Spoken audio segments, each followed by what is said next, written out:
কিছুদিন ধরে এতই গরম পড়ছে, তো ঘরের মধ্যে ঘুমানোই যাচ্ছে না, তাই রান্নাঘরেই আমরা এখন শোয়া খাওয়া দাওয়া সবটাই করছি। তো যাই হোক, সকালবেলায় উঠে পড়েছি, সায়নকে পাঠিয়ে দিয়েছি স্কুলে, আর আমি এখন বিছানা টিছানা পরিষ্কার করে ঘরটর মুছে নেব, তারপর যাব নিচে রান্না করতে। দেখা যাক আজকের কি রান্না করি। তো যাই হোক, সায়ন চলে এসেছি স্কুল থেকে, আর সায়নের শরীরটা না আজ প্রচণ্ড খারাপ ছিল, পায়খানা হচ্ছে, গা গোলাচ্ছে, তো এই কারণে ও ঘুমিয়ে পড়েছে।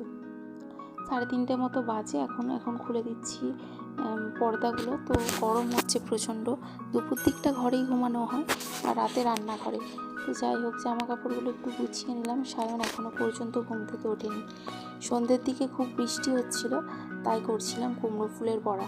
দাদাভাই সকালে মাঠ থেকে সেগুলো নিয়ে এসেছিলো, বললো যে আজকে সন্ধ্যেবেলায় কাজ থেকে আসলে গরম গরম ভাজা খেও। তো কুমড়ো ফুলের বড়াটা আমাদের প্রায় দিনই হচ্ছে, যেহেতু আমাদের মাঠে হয়েছে। রাত্রিরে করেছিলাম বেগুনের তরকারি, রুটি। আর এই যে মা এসেছিলো বাড়িতে একটু, তো নিয়ে এসেছিলো রসগোল্লা। আর দেখো, আমরা রাত্রিরে খাওয়া দাওয়া করতে বসে গিয়েছি। সায়ন তো রুটি পছন্দই করে না, তবু ওকে বকে টোকে একটা রুটি খাইয়েছি, আর আমি আর দাদাভাইও খেয়ে নিচ্ছি।